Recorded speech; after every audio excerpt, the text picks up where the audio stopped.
ایمان سے بڑھ کر تو کچھ نہیں ہے نا ہمارے پاس. اگر ایمان ہی چلا گیا تو پھر کیا بچے گا؟ تو جن اسباب ریزنز بیان ہوئے احادیث میں کہ جن چیزوں کی وجہ سے ایمان برباد ہو سکتا ہے، ان ریزنز میں احادیث میں والدین کی نافرمانی بھی ہے. اس سے زیادہ بڑا نقصان کیا ہوگا؟ کسی کی فیکٹری میں آگ لگ جائے، اللہ نہ کرے کسی کا ایکسیڈنٹ ہو جائے، کسی کے گھر میں آگ لگ جائے، کوئی بہت بڑا نقصان ہو جائے، وہ سمجھتا ہے میری دنیا ختم ہو گئی. مگر یقین جانیں دنیا کی ساری نعمتیں چلی جائیں اور ایمان سلامت ہے نا تو وہ بندہ پھر بھی کامیاب ہے. لیکن اس کے پاس دنیا بھر کی دولت ہے اور ایمان ہی چلا گیا تو اس سے بڑا ناکام کوئی نہیں ہے. تو پلیز جن کے ماں باپ ہیں نا، ماں باپ کی خدمت کو ہلکا نہ لیں اور ماں باپ کی ذات کو بھی کوئی چھوٹی ذمہ داری نہ سمجھیں. ناراض ہو گئے نا تو رب بھی ناراض ہو جائے گا. پیارے آقا علیہ الصلوۃ والسلام نے ایک بڑی کمال کی حدیث، آقا چند جملوں میں پوری بات فرما دیتے تھے.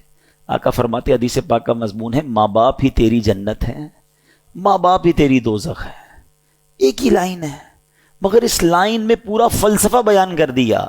لیکن ایسے افراد ہیں جو اپنے ماں باپ کے سامنے اونچی آواز میں بات کرتے ہیں، اپنے ماں باپ کو معاذ اللہ گالیاں دیتے ہیں، یہاں تک کے بارے میں سنا کہ ماں باپ کو مارتے ہیں. کیسے لوگ ہیں؟ خدا را ان کی دعائیں لو. بڑے خوش نصیب ہیں کہ جن کے والدین حیات ہیں. آج جن کے ماں باپ نہیں ہیں نا، ان کو ملنے کے لیے اپنے ماں باپ سے قبرستان جانا پڑتا ہے. کبھی کبھی گوٹ اٹک جاتی ہے نا، کوئی کام اٹک جاتا ہے تو آپ کیا کرتے ہیں؟ جن کی ماں ہوتی ہے ماں کے پاس چلے جاتے ہیں، ماں پھنس گیا ہوں دعا کر دو، ہیں ابو پریشان ہوں دعا کر دو. اب سوچو جس کی گوٹ اٹکے اور ماں باپ بھی نہ ہو، جس کا کام اٹک گیا ہو، ماں باپ سے کہہ بھی نہ سکتا ہو، اس کے دل پہ کیا بیتتی ہوگی؟ کاش میری ماں ہوتی تو میں دعا کرا لیتا، کاش میرا والد ہوتا میں اس کے قدموں میں بیٹھ جاتا. اب قبرستان جا کر کہنا پڑتا ہے کہ آپ تو چلے گئے دنیا سے، آپ بھی دعا کریں اور اللہ سے بھی عرض کرتے ہیں کہ مولا اب ان کے صدقے ہمارے کام بنا دے. تو خدا را انہیں راضی کر کے بھیجنا. جانا انہوں نے بھی ہے، جانا ہم نے بھی ہے، مگر خوش نصیب وہ بچے ہیں کہ جن کے ماں باپ ان سے راضی ہو کر گئے، ان سے خوش ہو کر دنیا میں گئے، ان کے دل ان سے مطمئن تھے.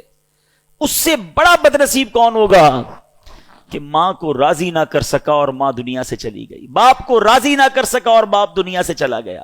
وہ حدیث تو کتنی بار سنی ہے نا، ہر رمضان میں ہی سنتے ہوں گے کہ آقا علیہ الصلوۃ والسلام نے جو منبر پر آمین فرمایا تھا، اور کیا فرمایا تھا کہ ہلاک ہو جائے وہ شخص کہ جس کے ماں باپ، دعا تھی حضرت جبرائیل کی کہ جو اپنے ماں باپ کو بڑھاپے میں پائے اور ان کی ایسی خدمت نہ کر سکے کہ وہ مغفرت والا ہو جائے، جنت میں چلا جائے، تو وہ ہلاک ہو جائے. اور آقا نے اس پر آمین کہا تھا.